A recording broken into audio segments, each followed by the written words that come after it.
Okay, welcome to Bald&Balding. This is not our normal book and a beverage. This is our special SPFBO 9 finalist series. Special. How We are exciting. starting off now with our Lord and Majesty, Connor and Caplan. Oh, man. How are you doing today, Connor? I'm doing great. How are you guys doing? Oh, always good. Let's jump right into this with what the hell is SPFBO? Oh God, I didn't know I'd have to pitch the contest. No. I mean, I kind of know what it is, right? But some other people may not know what it is. So let's just, and more importantly, what do you get if you win? Because I know what it is. Yeah. So it's a contest of 300 self-published books that happens yearly, and it like the first round. There are like 10 judges, and then 10 finalists. And so usually round one is like from like June to September, October, and each judge picks one finalist. And then from like November to May of the next year, all the other bloggers that chose all the other 10 finalists will trade the books and end up scoring them. And then I think the winner gets, was it a wand? I think that's it. You get like a little wand. And it's nothing you're going to retire off from, but it's still yeah, I know. Right. The reward is honestly getting this far because I think is just you just get a lot of promotion out of it. Yep. And you know what? I think in oh my God, I've lost all my words. In independent writing land, promotion is probably more useful than anything else anyway. Oh yeah, that's like I was floundering for a while before I figured out how to actually promote my stuff. I was talking about this before we went live, where I was like, my first book did all right on the first month, like really good for an indie. I made like, I think $198 in the first month. And I was like, have I made it? Wow. And then suddenly the next month I make like $8 and I'm like, what happened? I don't know when. And someone, I think Krista Mataro, I think is in the chat, told me, it was like, you didn't keep promoting it. And so you're declining in sales now. Right. Which is like they are the two things are inextricably kind of linked, isn't it? Yeah. Yeah. So you are good God, Connor is the first of how many? 9, 10? 10. Yeah. Hopefully 10 finalists. 10 finalists. If I don't scare them away. This is not the first time you've been in SPFBO, right, Connor? Yeah, I joined the 7th one, and I made it to semifinals in that one. Nice. That's awesome. That speaks well of consistency. Yeah, I really liked it. And then I think, oh God, I'm blanking on the Kristen Espinosa Rosaire was the finalist in that group, and her book is phenomenal, honestly. Burn Red Skies. That one was really good. So, Connor, I just want to read you. This was actually one of the Discord servers I'm in. Yeah. They're talking about you. All right. So this is Katie Andrews and the Ponderings of Pete. Ooh. And Katie says, let's see, I have a torture scene with some kneecaps, so waterboarding seems kind of tame. And Pete responds, cartilage doesn't grow on trees, so why not? And Katie says, it seems to in the fall that all there is. Yeah. And then Pete says, those got to be the really weird trees. And Katie's like, I think those are some of the more normal ones in the book. You have cartilage trees? Man. So I read your book, and without incriminating yourself, how did you come up with all these ideas? Oh man, it's difficult to explain. I think in general, the way my brain is wired, I don't make a lot of normal connections that other people make. Like even just like day to day, I will say a thing, and then the person I'm talking to is like, "How did we get here? What was?" And I have to walk them back through it to be like, "Okay, so I was thinking about this, and that reminded me of this," and then just walk them through the logic. And they're like, "I guess that makes sense." And it's sort of like applying that to like a world building level of It started with it was originally much more normal for the longest time. It was like a post-apocalyptic thing. The cyborg horses were the only sort of real thing that I had, and after a while I was like, well, now how do they work? And I knew from the start that they were made of clockwork. I remember there's one section where a very grisly thing happens, two sections where a very grisly thing happens with a cyborg horse that I will not spoil. But I remember a specific point where I knew someone would be shooting at one of the horses, and I was like, this is made of clockwork. And I have a friend whose stepfather is a watchmaker. So I hit her up like, hey, what would happen if you shot like a giant clock? Would there be any sort of problems there? And then it started growing sort of from there, and then it's sort of like doubling down where it's like, okay, so now I have this weird piece of technology that I've ironed out. But if I have this kind of technology, how does the rest of the world sort of happen? How do they get the meat for the horses? How do they sort of get the tech to put this together? And it was just sort of keep putting the logic that went into the cyborg horses weaving that throughout the rest of the world and trying to retroactively justify why they were there. It sounds like you do, I think, what all fantasy authors do when you hit upon an idea like that, and your real first thought is, how do I kill it? Yeah, it's something like that. Yeah, honestly, a lot of it is just chasing like the like, why does this thing exist? And then the more you chase the whys, usually that inevitably leads you to how do I kill it. So I'm going to read something from Runes Nielsen did an interview with you, I don't know, a year or two ago. And this is quoted to you, actually. Can you find another novel that has cyborg horses that explode, security pugs with one camera lens eye, castles built from skeletal lizards and mastodons, a curtain wall made of turtle shell, and ghosts you can breathe and are contagious? Mm-hmm. And you do this all without any kind of over-the-counter or otherwise medication? No, I am very heavily medicated. Oh my god. Oh man, I got pills. No, but that's prescription. Yeah, I'm not talking about that. Oh man. Now that's very just reading that it is, and take this for the compliment it's meant to be, I guess. It is very Terry Pratchett-ish. Ooh, that is very high praise, actually. Yeah, I like that. I mean, it's just things that when you read it, you kind of go, "Oh, that's cool," but then you step back and go, "How the hell did they get there?" I like that. I like that a lot. Wow. Hi, Jess. We'll let it slide that you're late this time. Yeah. No, you're not. You better late. see us after Never class. You're here. That's all that matters. Amen. So, what is up for Connor coming up? I know you're in Sphinx. Is that right? Yeah, I just made semifinals on that one too. Yep. He's just mowing down all the competition. Yeah, I did not expect to get that far. I remember getting seeing 2 reviews for that contest and being like, oh, that didn't. I guess that sort of speaks to my ability to focus on negatives. Is like I remember seeing a couple criticisms in the reviews that I was getting and being like, I don't know if I'm gonna get much farther than this. And so that was like a complete shock. I mean, I'm not complaining, but that was a complete shock to me. I didn't expect to get that far. I thought someone would be like, well, he's in the fantasy one, so we got to boot him out.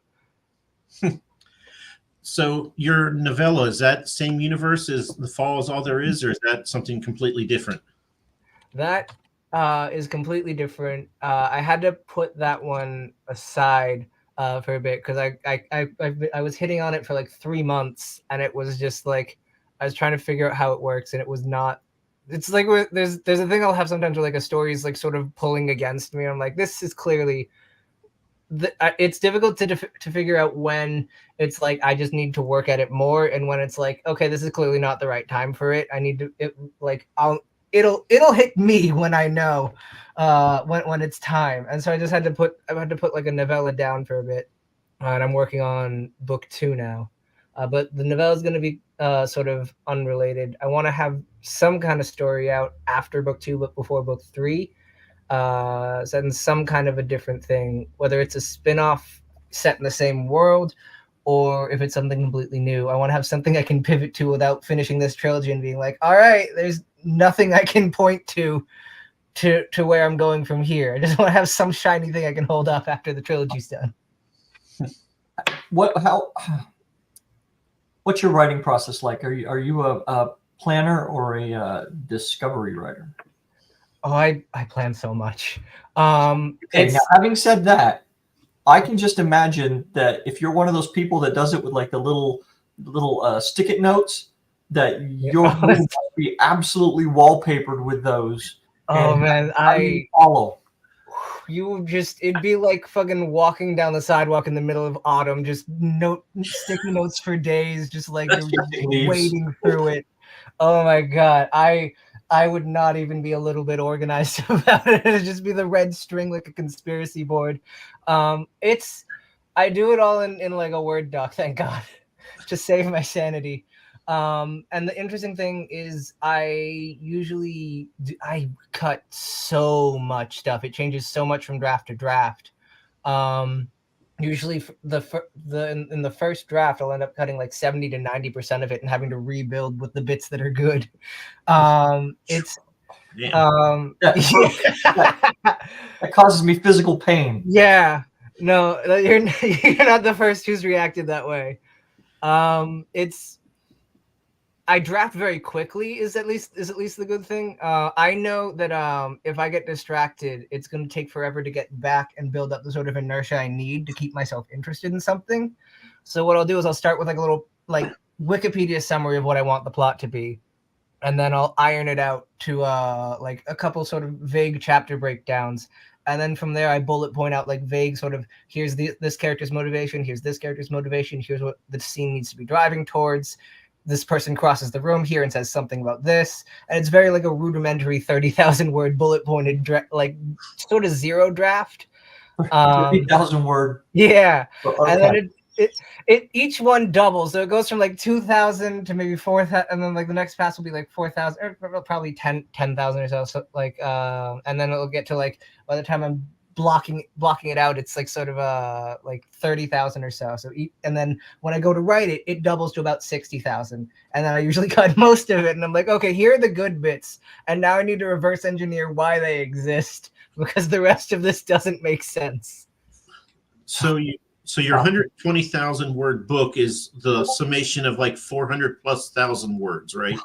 The first draft was 208,000, and I only 40,000 of that survived. Oh my god! Oh my god! Yeah, I had to cut it in half because I got a beta read on the 208,000 word one, and it was originally much more of a romantasy thing, and then someone got back to me and it's just like, this doesn't work. The focus needs to be on the siblings. That's the kind of book you're writing, and now you have this love interest who's sort of like, but you can cut it like at about this point, and if you completely reskin it, it might work much better. And I sort of kicked around about it for a while, like, what does she know? For a while, and then eventually was like, son of a bitch, she's right. Fuck, am I allowed to curse, by the way?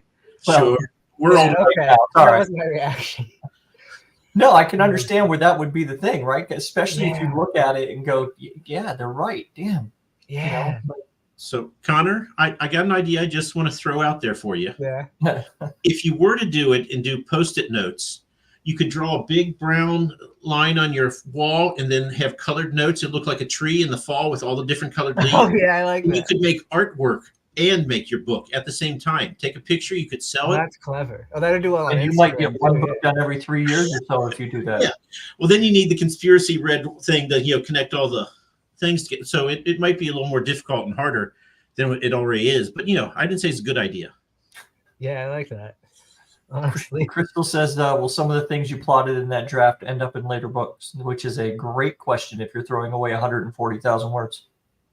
Oh god, brutally little of it will actually remain, because so much of it was focused on the love interest kind of stuff. There's some good lines and a couple scenes that will probably make the cut, but so much of it, oh god, it was the hardest thing I had to do was make that cut out the 100,000 words there.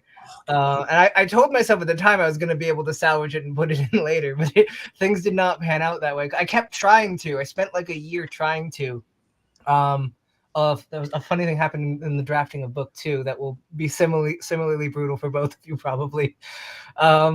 I went through like at least 2 different versions of the 100,000 words that I cut, trying to make it work. And I remember getting to a point halfway through last year, I think around May, and I was like, okay, I have a tiny plot hole here, but I have the rest of it already blocked out, so I can finish that in like maybe a month or two or so, and then I'll go back and address the plot hole and make that work.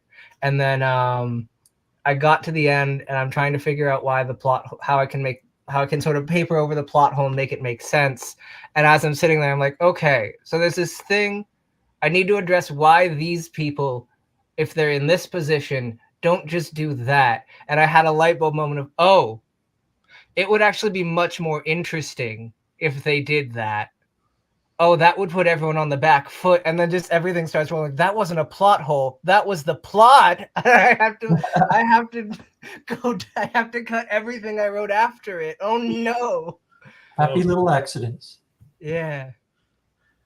Have you ever thought of doing a Kickstarter campaign for a launch of a book and having as one of your things for supporters of giving them like a paper-bound version of the original draft?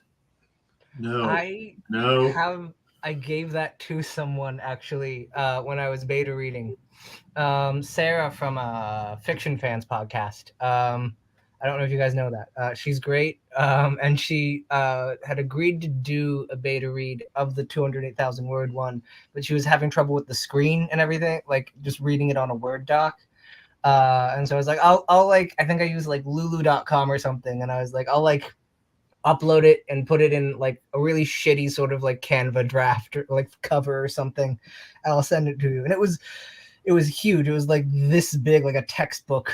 I didn't mean to do that. I just wasn't paying attention to the sizing guide and everything.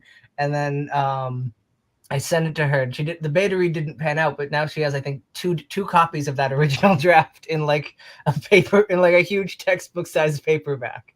Nobody in this country is rooting for you to make $1 million more than her. Yeah, no, literally. She's like, I'm gonna keep these for when you're famous. Yep. Oh my god, no, that's not a bad idea. That whole Kickstarter thing. Just put in like the bad drafts that didn't go anywhere and show that to everyone. I just think it would be interesting, if you read a book that you really liked, to be able to read something that was, 3 times the length. Yeah. So you kind of get a little glimpse inside the brain pan of the person who did it and kind of see try to figure out, how did they get from this giant thing to this, clean thing. Yeah, I've thought about that before. Yeah, I have a Patreon that I never use, and I used to put really shitty drafts up there, like in 2021, and then I realized how much it was going to change and everything, and I was like, I don't know if this is wise, because if everyone reads this and they're expecting this book, and then when the book actually comes out, it's completely different. That might let a few people down.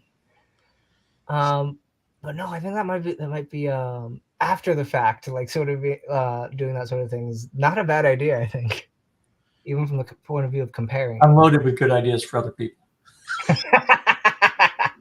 I feel that. Hey, I want to change up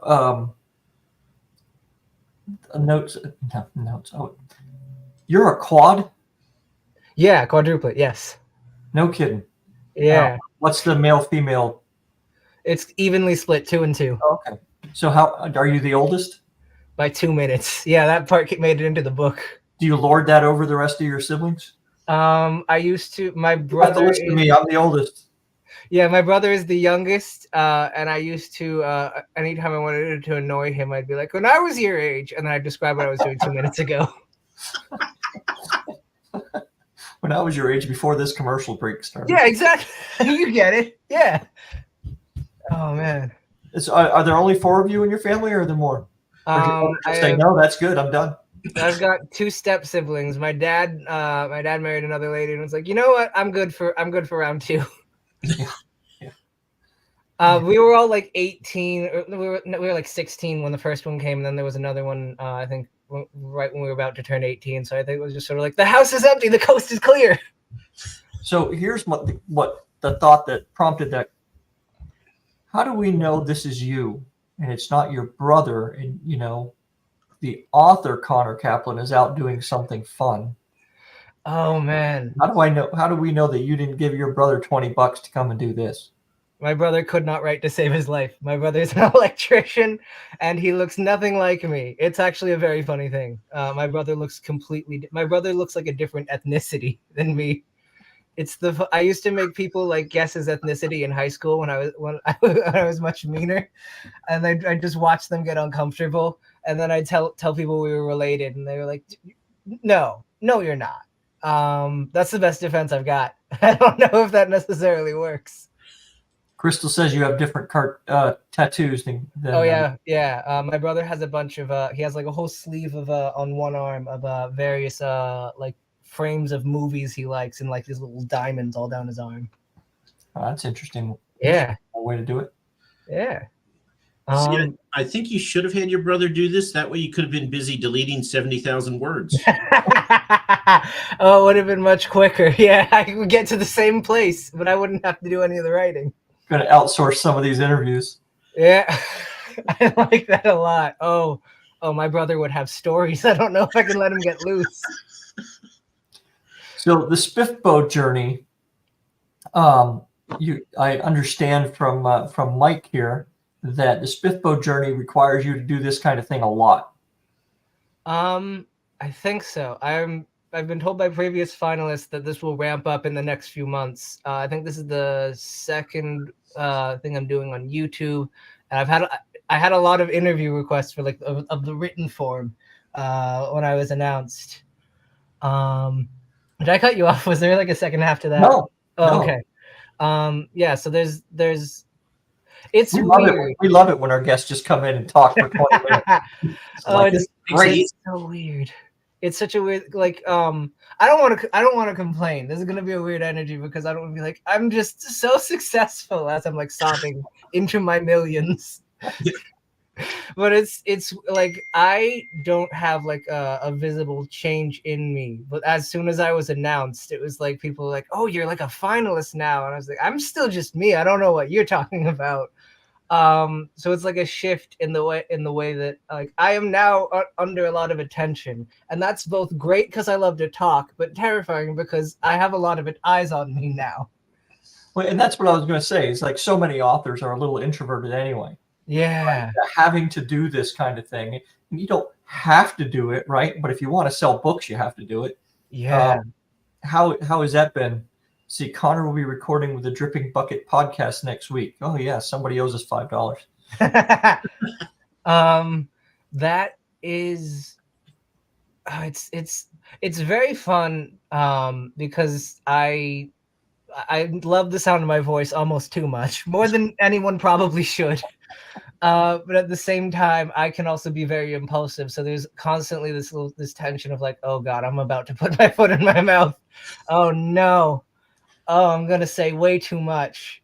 Well, see, that you just get on Twitter and then you tweet it and storm because that's much smarter. There hasn't been one of those in like 2 days. Yeah.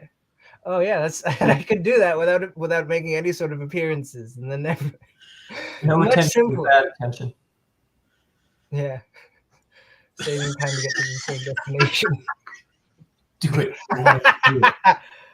All right, we will pause now for Connor to put his foot in it. Go. I'm not that flexible. Oh man. All right, Mike, what you got? So I just want to tell you that I am one of the little people that got trounced upon by you and the rest of the finalists. I was out early, but I always tell people you should do it because it's about the exposure. And I mean, yeah, I would do it again in a heartbeat if I had another book I could enter. I keep telling Ro he needs to do it. I tell all the authors I see there's no downside, and I want to see how it was filled up with 300 by 3 minutes this coming year. Yeah. Oh, that's next year's gonna be like, oh, you really got to be on top of it. Yeah. Yeah. See that's the thing. I don't know if I'm that quick on the draw with it. I was in California when that started, and I remember I had to wake up at 5 a.m. for it, and I remember being like, I can wake up at like 6. It's not going to take. No, I can't risk it. and I've never been more more happy that I set an alarm for that early.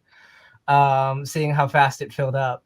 I'll tell you, I had everything copy and pasted in a Word doc and I had 2 screens. So I literally copy, paste, hit enter.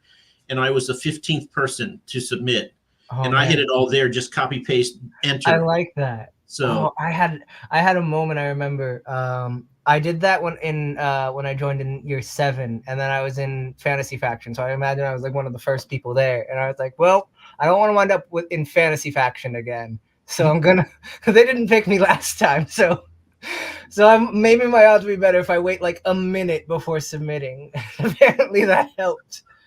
So the Mike, you said the copy paste. Do you know what the format of the thing is? He the day before he sent out the form, said this is what the form is going to look like. You can't submit it yet, but this is what you need to gather together. And there were people on Discord going, "Oh, it'll be a couple hours. Don't worry about it." And I'm like, "No, I don't think that's true." And it filled up in 41 minutes, 300 people. Yeah, like less than an hour. It was crazy. Yeah. So good luck to everyone trying this year. You better have high-speed internet. Right. Oh man. So liking the sound of your own voice, I guess that begs the question: do you have audiobooks? Yes, I have one for The Falls All There Is. Someone else did it. It wasn't me. I'm not that talented. I could not narrate it myself. I don't even know if I have the patience for that. But yeah, I did. I basically put up like an audition and did a royalty split with a guy. And he was like, royalty, I don't usually do royalty split. Do you have a marketing plan? And I was like, here's everything I'm talking about. And he was like, yeah, sounds good to me. Nice. So yeah, it was that's been really fun because audiobooks are one of my favorite ways to consume anything. That's how I consumed your book, as I did the audiobook, and it was fabulous. I love the narrator. I don't know his name. I'm trying to think, and I can't. But he has 2. I emailed him under 2, and I'm blanking on which one is the public-facing name. And I feel like just out of an abundance of precaution, I should maybe just. Fair. I don't want to out the wrong name. Oh God, which one is it? Do I look it up? I don't know what the protocol is. Yeah, I mean, you can look it up rather than giving the wrong name. You don't want to do that. Yeah. Give me one moment. Oh God, there's gonna be a lot of dead air or something. Stand by for technical difficulties. Which one is the public one? Oh God. Scott Fleming. Okay, yes, that's the one. Yes. Okay. Woo. Close call. I was thinking Scott Sterling there for a minute. I said, no, it can't be Scott Sterling. Yeah, I knew there was Scott. No, I got it backwards. I knew it was Fleming, but I couldn't remember which one was the right first name. See, we need to recount on our viewers because they're there for us. They'll get it to us. Yeah. Daniel's the man. Quick on the draw. Let's see. So what is up next? What are you writing? Are you writing the sequel to The Falls All There Is, or did you say you're writing something else? Sorry, I have a goldfish mind. No, it's fine. I'm working on book 2. Yeah. I want to say I'd have it out in 2024, but that is too optimistic. It's safer to say 2025. Just because what was that? Do you have a title for it yet? The working title, it may change, but so far the working title is The Diplomacy of the Knife.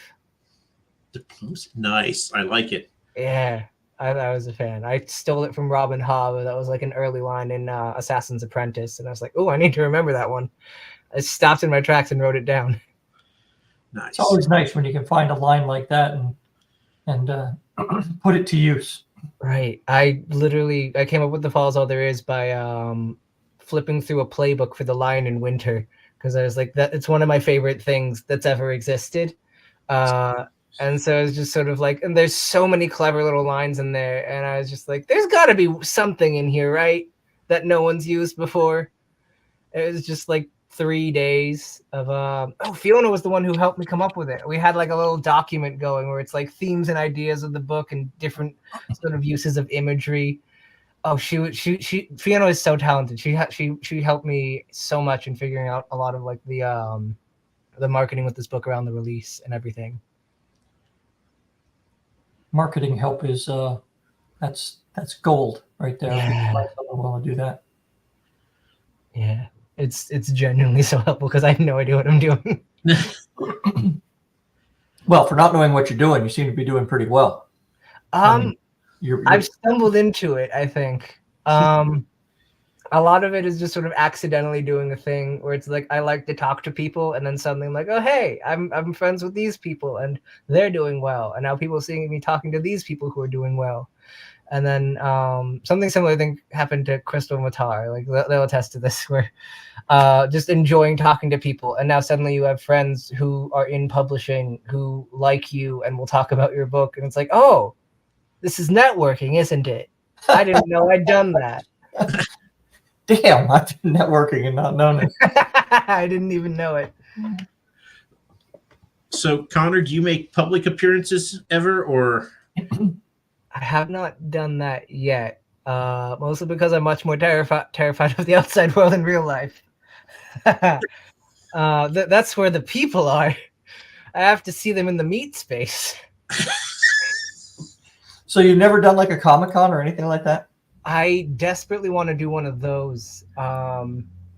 It's the problem is just sort of finding a way. I can't drive, like I don't have a license or anything, so that makes getting basically anywhere a bit of a challenge. Yep, that'll set you back.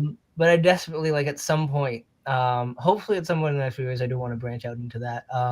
One of the sticking points I get into is like, I never know anyone else who is going to one of these things, and I'm like, well, I don't want to go alone. I want to be just some sort of schmuck at a table somewhere or something. And so it's like we've all done that. Oh, is that like being a schmuck at a table is the easiest thing in the world. Yeah. You sit there and you're like, I want people to buy my book, but I don't want to talk to them. That's the just eternal struggle. Back and forth, like you gotta have a big banner of all the weird things in the book or something, so someone comes up and it's like, "What's wrong with you?"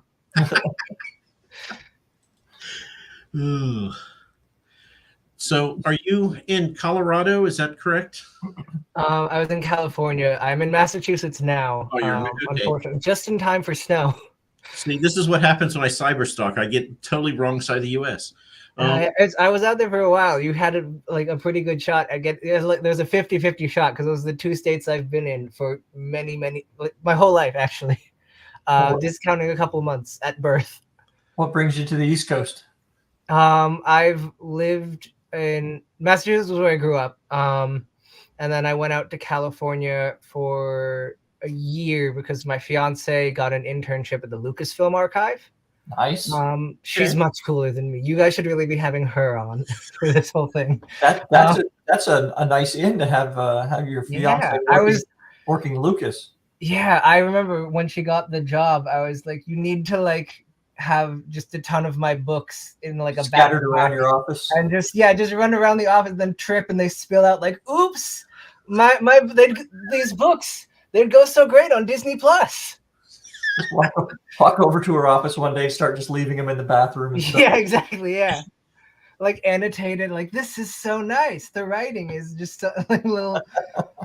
Every time I would talk to her, she's like, "That is solicitation, and I could be fired or something." So she couldn't do that. But if it works, you won't need to work.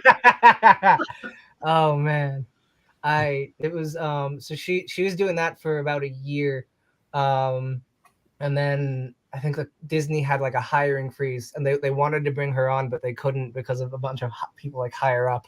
So we had to come back over to Massachusetts, and now she's working in a library and like she's trying to get back out there. She had an interview for like a really cool sort of Lucasfilm related position earlier this week actually. So I'm hoping that goes well because I do want to get back out there. It's really cool over there. So other than being born there or whatever, you just chose Boston because you want to make sure that when you do go back to California, the cost of living adjustment doesn't seem so bad. Yes, that's exactly it. Yeah, you don't want that wake up call. Pretty much what it is anyway. So. Yeah, it's pretty much. Yeah, it's basically. Oh man, yeah, that was rough. We were basically just like living in other people's houses. This was how with the Sarah from Fiction Fans who I mentioned earlier, we were staying in her house for like 3 months because we thought it was going to be much shorter, and then she kept getting extended for the internship, and it just kept going. So, and eventually she was like, "You guys need to leave. I love you, but like you gotta find somewhere else to stay if this is gonna continue." I was going to ask, you were invited to actually- these houses, right? What was that? I was going to say you were invited to these houses, right? Oh You didn't yes, show up yeah. at- I Okay. was. showed up one I day was with not a bag. just showing up at someone's house with like a little flag, like I claim this house for myself. Just remember that when someone wants to couch surf just for a couple of days. Yeah, I have a history of being that kind of person. So I've done that If it before. ever happens to you, I would just say that if you want to get them out, just tell them that you have to help friends move. Oh, that's smart. that'll Oh, do that's it. very clever. Man, I gotta remember that. This is gonna be karmic. It's gonna come back to bite me at some point. It's like when someone's like, "I hope you have a child just like you." It's gonna be like that. So You know, everybody though, I tell my kids that all the time. I hope you have children that are just like.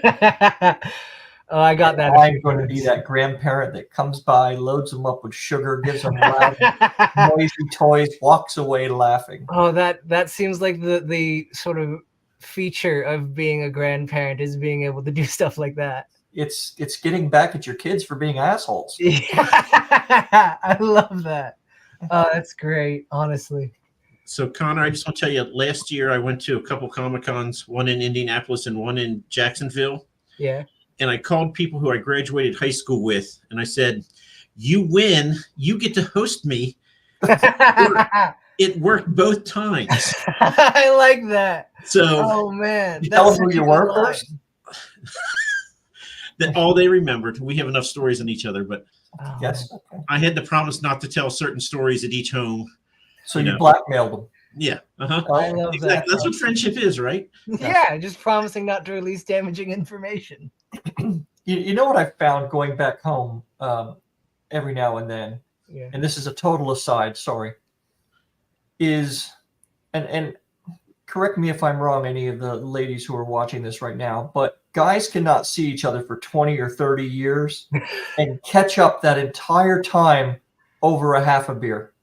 Oh man, Put two guys who went to high school together, haven't seen each other in 30 years, put them at a bar with a beer, and they will be halfway through it and be totally caught up, right? Because there's just not all of this. It's like, what are you up to? Oh, I work, here, wherever. It's like, oh, cool. Yeah, kids. Yeah. I like that.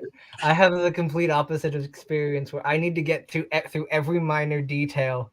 Oh god, it's like a problem. Yeah, but I you don't throw know if away you've noticed. 140,000 words at a time, man. Yeah, I don't know if you've noticed how much I seem to get into details, into the weeds of things on very basic questions. But at the same time, you have like pigs with robotic eyes and Yeah, stuff like that. So I I'm might not just gonna be argue built with it. different a little bit. But I wish I was like that in a lot of ways. It would make things much easier to sort of streamline a lot of that. The Honestly. scariest thing in your book, though, was the ghost that you can inhale and then be inhabited and controlled by. Oh my God. Oh yeah, that was. I remember I had that idea for the first time in February 2020, and then I was like, oh, they'd have to wear masks everywhere. And then in March of 2020, the strangest thing happened, and I was like, oh God, I've like willed it into being. And I don't know if I would have remembered it if that didn't happen, but that stuck with me because I remember going like, the popular image of ghost is like a little floating thing in like a little sheet or something, and it's like, how do they do that? Wouldn't they have to be a gaseous form? And then from there, I was like, can you breathe in a ghost? And it just developed from there. So what happens if someone breathes in a ghost? And does the ghost have any choice in this matter? The ghost does not, unless I decide otherwise in a later book, and then in which case it is a retcon. Yeah, you got to do a story, just like a little story from the ghost. Yeah, POV. that'd be good. It's like, Yeah. God damn, I got to avoid being sucked into somebody's lungs. And it's a smoker too. Gross. Oh man, yeah. I have an up in the air question being debated in the book of like whether or not this sort of ghost fog is conscious at all. But yeah, no. Basically, it's like if you have to wear a gas mask if you're going outside, because if you breathe one in, basically like the trauma of the ghost's death starts sort of living inside of you, and is just you're sort of replaying it. There's a scene in the book where a woman who has breathed in the soul of a young boy who breathed to death, who froze to death, like hundreds of years ago, and she's just constantly like huddling up in like a cloak. And then Peter stumbles into it, and she's like, "Oh, that's a nice coat you've got on." And he's like, "That's not for sale. Please go away." She breathed in the soul of someone. Yeah, like someone's ghost in like a gaseous form. You are a dick to ghosts, man. Yeah, yeah, honestly. So Connor, hear me out here. Yeah. Throw away all book 2 and rewrite it from the ghost perspective. You know, do the same book from the ghost perspective. Oh, there you go. Even better. Have it the same story twice. I might be doing something akin to that at some point in the series. Oh my goodness! Don't do that. I can't elaborate, but I have a thing I'm planning that will elucidate some of the ghost stuff at some point. Yeah, I'm going to go with Ricksman here. It is kind of terrifying when you think about it. Because you don't know where that ghost has been. Yeah. You could have been anywhere. Sucking in the ghost of Jack the Ripper or something. Yeah. Oh man, that'd be brutal. Oh, I need to write that one. You're welcome. Thank you. Again, full of good ideas for other people. Yeah, I appreciate it. Oh no, this dude's. Okay. I'm just gonna sit here and read comments for a while. Yeah, go ahead. For the people in the comment queue, if you know someone or if you have not subscribed yet, please do. We are sitting at 99. And you know how much that would bother you if it was you. The time of door. Good God. That was a book. Someone did a book that was like, I saw it on TikTok. I haven't read it, but it's basically there was a book that was got popular on TikTok that was like a door that was like alive because it was one of those like nymphs that turned into a tree one day because Zeus wanted to have sex with it or something. And then it got cut down and turned into a door. And I think it's like the door is now the son of Zeus or something like that. Or some shit like that. Like I think it was like it turned into a tree and Zeus was basically like, well, it's still got a hole in it somewhere. So I just sort of went for it. And then it's suddenly the son of Zeus. And now it's a door. And is like, I need to achieve my mortal form. And this lady that keeps touching my handle seems like the perfect vehicle to do it. Good God.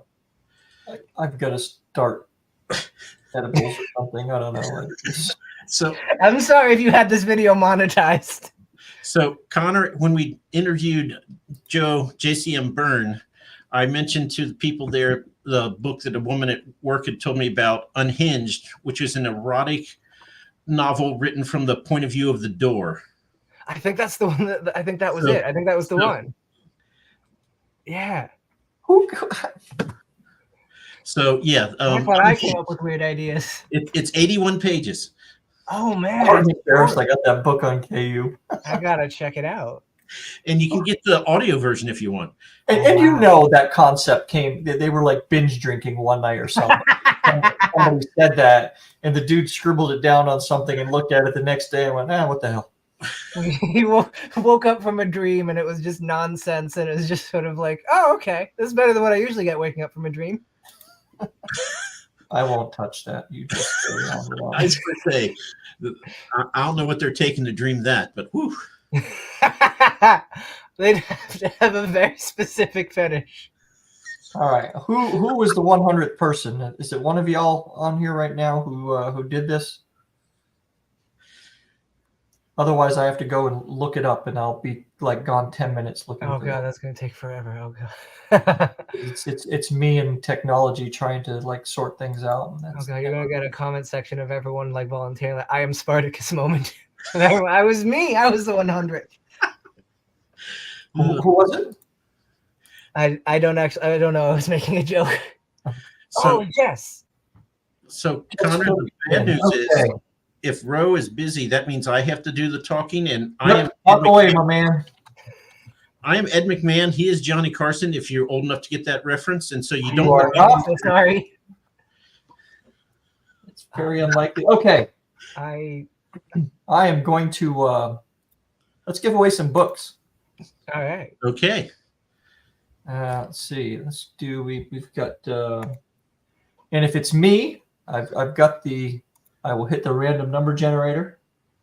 It is Drunk Herod. Huh. I have no idea who that is. What a name, though. I respect Yep, it. it's a great name. It's Should aspirational. we put a statute of limitations on this before we draw again? It pretty much has to be somebody in the chat, I would think. I would imagine. Oh, we're limiting it to people in the chat? Well, that way we can. How are we going to get their address otherwise? Because I cyberstalked Connor and thought he was in Colorado when he's in Massachusetts. So there's no telling where the books will end up. Oh wait, Some random person getting the weirdest book on their let's see if we doorstep. can do it this way. We can draw another one if you want, Mike, for your books. okay. Let's see.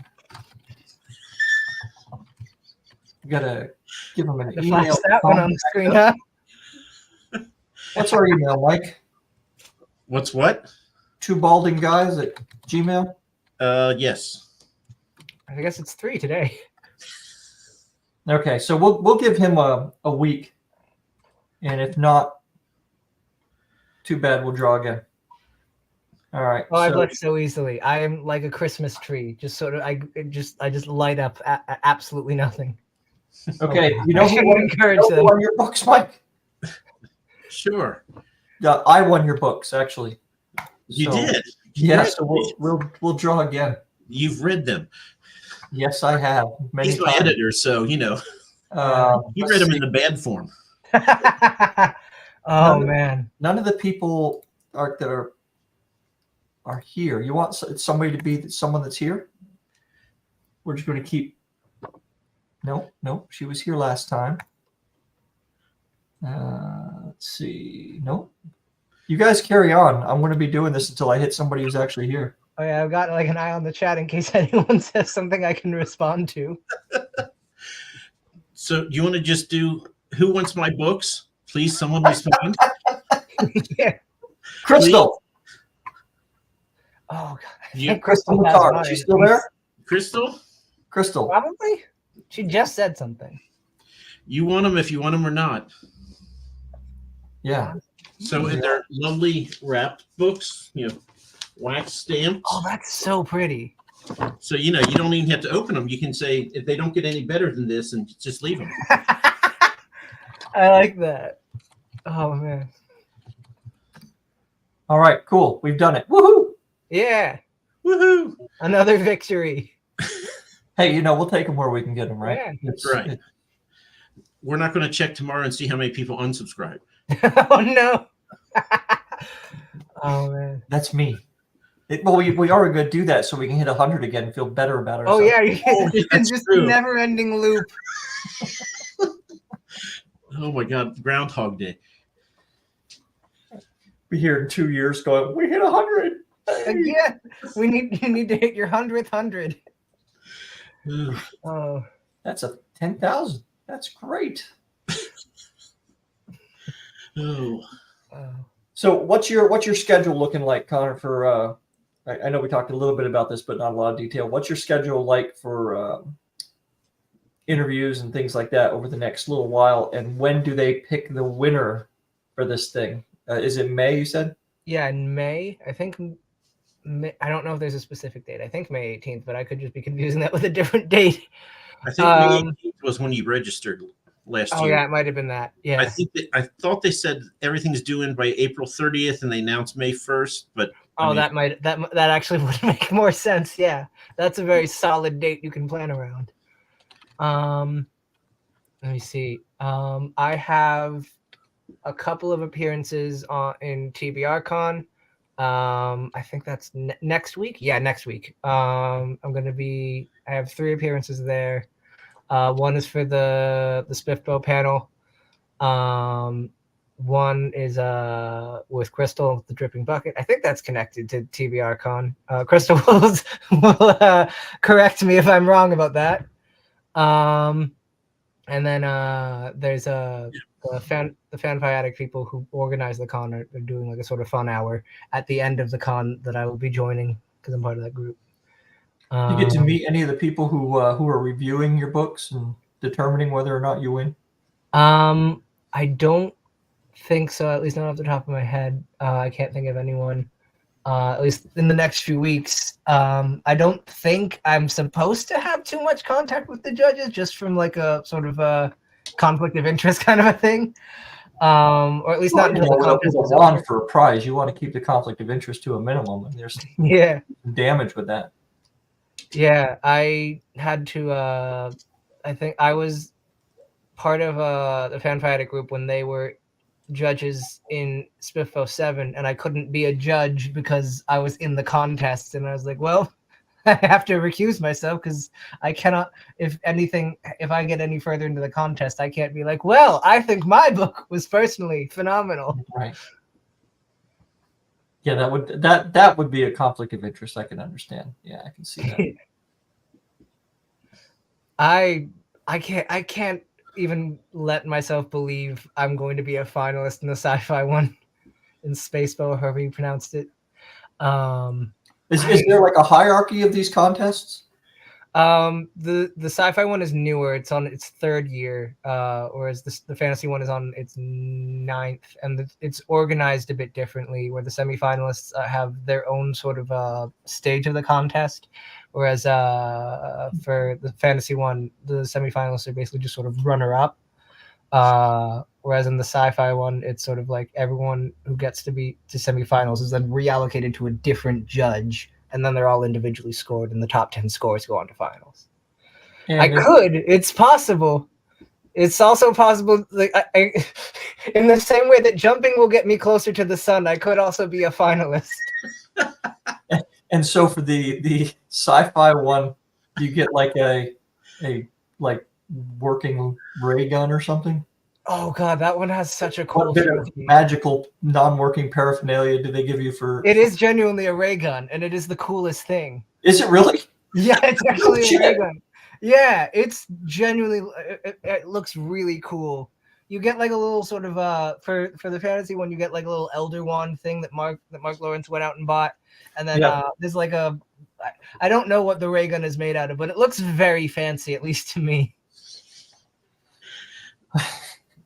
And there are people slandering possums in our chat. Oh, here. That's a Twitter joke.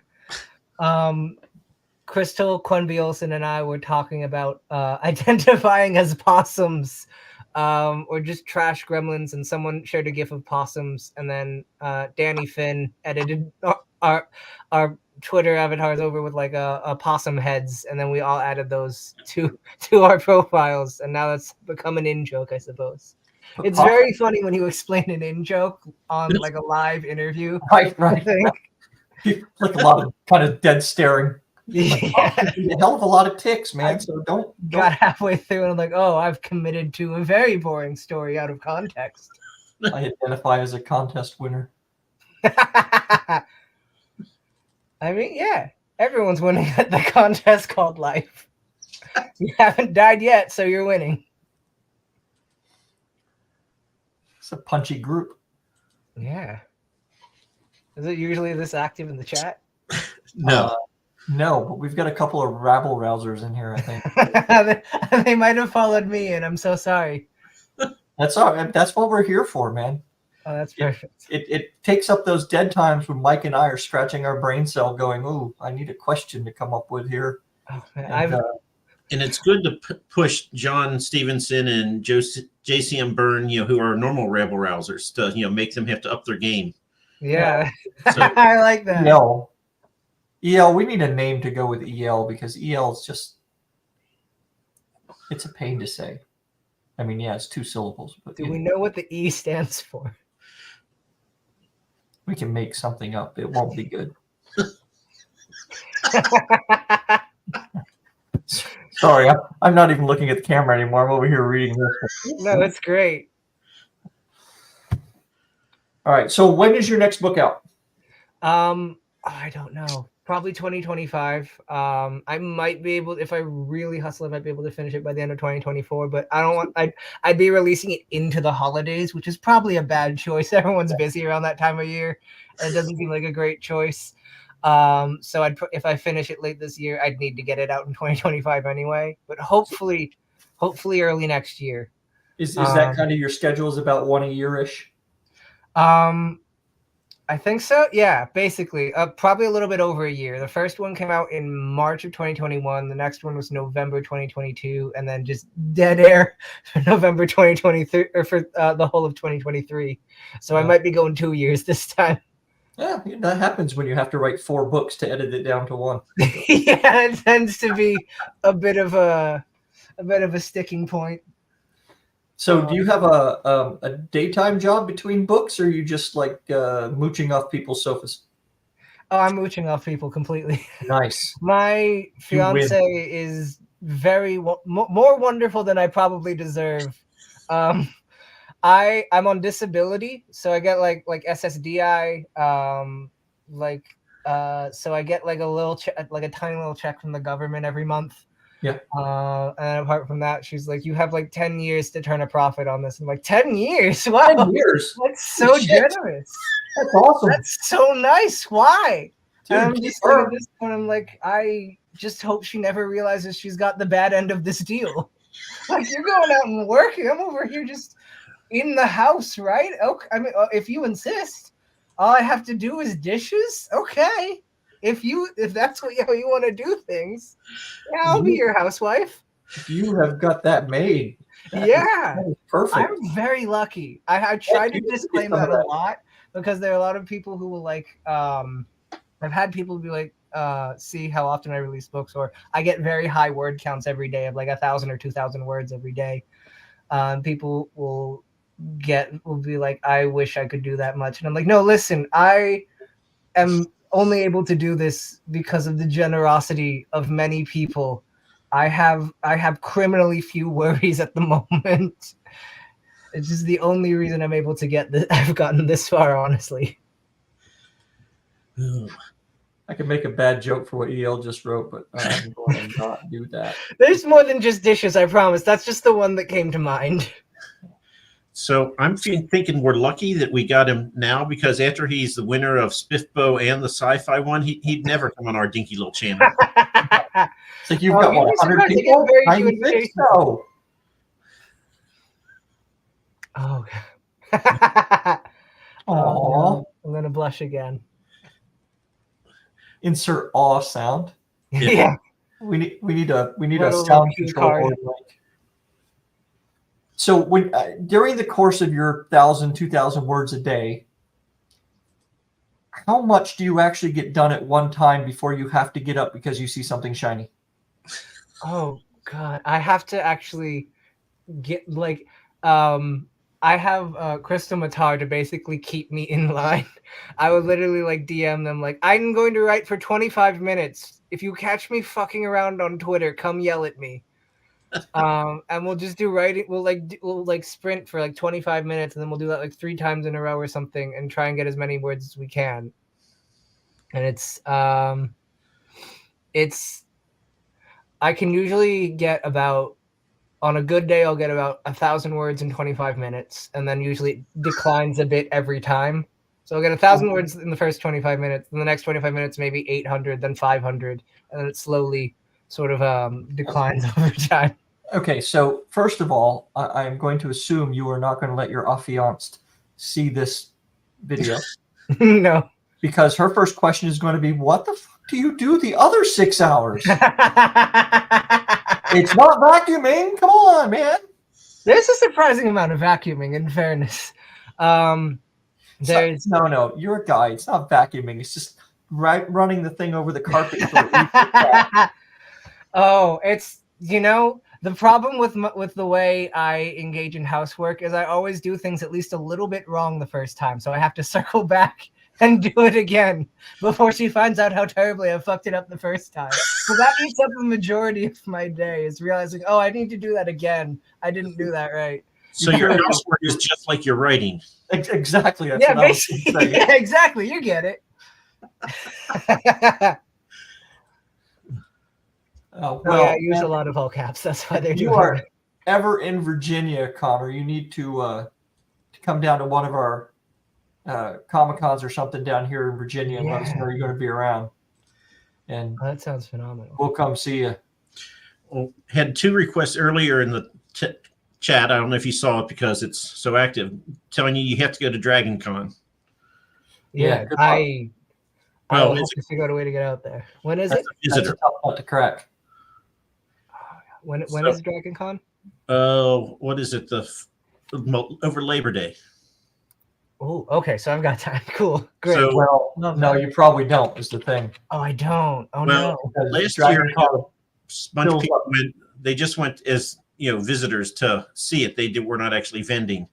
Ro and I have been shot down a couple times now with Dragon Yeah, Con. August 29th to September 2nd this year. Ooh. Man. Atlanta. How fast is that? How fast is that? It's one of those things you have to Dragon Con's one of those things you have to go into it if you have a table understanding that you probably are not going to make money that weekend. Yeah, that's fair. I gotta get to ReaderCon. That one's in Boston. I think that's in March or April. I gotta see if I can get to that one. I keep meaning to go. I wasn't able to last year on account of being on the other side of the country, but there were like 2 years in a row where I was like, I should go, and then I did not notice when they opened up and completely missed it. July 11th to 14th. Yeah, that's it. That is. Oh, I was a few months off, but yeah. Quincy, Mass. Yeah, that's pretty close by. I've been meaning to get to that one for a while. So, Connor, if you go to Dragon Con, I have another high school friend who graduated who lives in Atlanta. I can tell him that he wins too. I like that. Sending Yeah. someone you don't know to spend time with you. I mean, that's what I'm doing here, isn't it? And it seems to be going well. You haven't kicked me out yet. I'll tell him it's only one of the quadruplets. It's not all Yeah. four. Yeah, no, yeah. Oh, in my experience, that generally gets people on board. They're like, "Oh, a quadruplet in real life? Do you have a unicorn too?" And not just a What you quadruplet. would do with a unicorn. Man. The oldest of the quadruplets too. Oh yeah, Not just any quadruplet. That's right. Oldest. The Not most one popular one. of new quadruplets, one of those young ones. Freaking Gen Alpha man. quads. Yeah, I don't want those lame ones who are all a few minutes younger than me. Do they call you Boomer? What was that? Do they call you Boomer? Oh, you can't let them see this video. They're gonna call me Boomer. This can't get out. We have to shut it down. Okay, so it is really Connor we're talking to and not his brother, because that would not have been the reaction if it was his brother. Oh no, he would be laughing. Oh, he would love that. I can't let him see this. Oh God. Oh man. I wish I had a unicorn. That would make my life so much simpler. Left half or right half, John? You never know. It might be front or back. Oh no.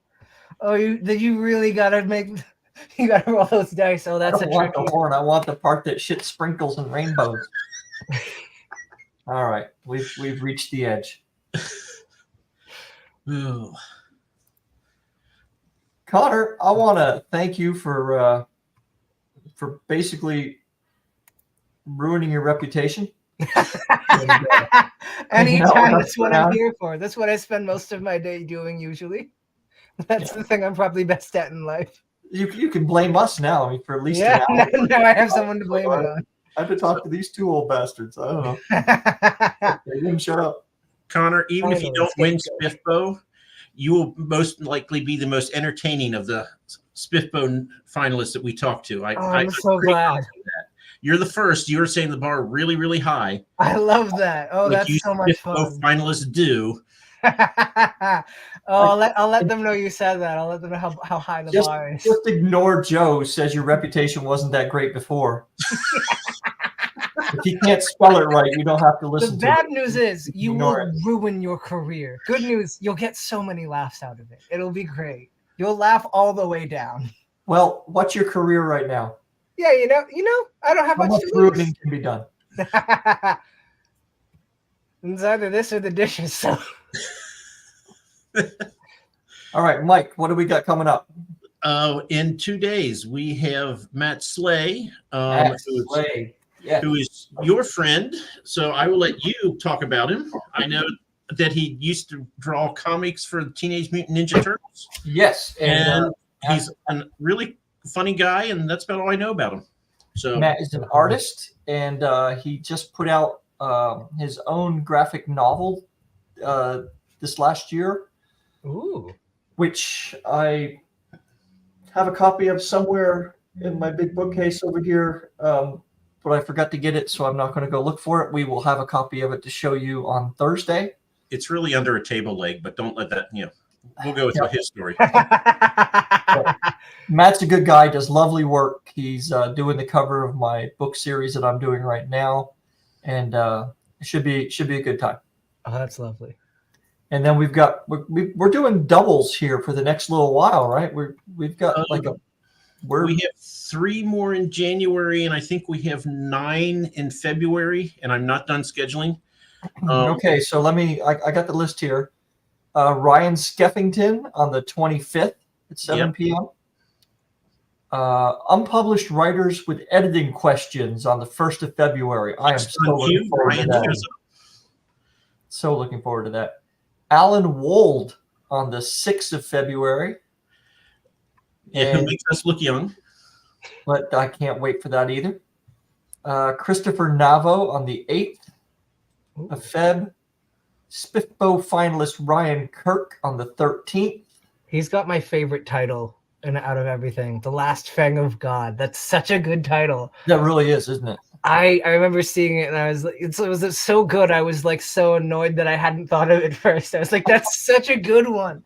God damn, I wish I thought of that. Maybe you had think of it. You just threw it away with everything else. There's probably some arrangement of words in every sort of. It's like that fucking library from the what's the dude's name? The Borges. I don't ever know how to pronounce his name. The Borges novel or whatever. The fucking library that's got every arrangement of words possible in the English language or whatever. Oh God, I forget it. It's like the Library of Babel or something like that. I'm making a very obscure reference. I'm killing your. This is terrible airtime. I'm so sorry. Hey Connor, if anything happens, I got an in with the editor-in-chief of Grim Dwarf magazine, and I bet I can get you in. Oh, he got the author I was referencing too. I like that. I knew I like you for a reason, Joe. All right, let's see that out loud. We've got a couple more here. Brian Wilson is on the 15th, so the day after Valentine's Day. We got Brian. Angela Board on the 20th of February. SPFBO finalist K.E. Andrews on the 22nd. And Pamela Kinney on the 26th of February. So lots of good stuff coming up. That sounds like a stacked sort of arrangement of people. And we still have 7 more SPFBO 9 finalists to schedule. Oh, man. You're going to be booked up for a while. Yeah. So, have all your friends come out and let's see if we can get to 200 faster than we got to 100. Yeah. And hit the little like button and, all that nonsense. And, yeah. I am trying to keep up on all these comments. Yeah, thank you guys for having me on. El Montague 51 is not old. I was there a few years ago. Yep. I remember 51, like a baby. And Ro's older than me. And Joe, you can't promote your editing business here because I do it too. So go away. It's all good. All right. Thank you very much, and have a good night, everybody. And we will see you Thursday. All right. Yep. Thanks, everybody.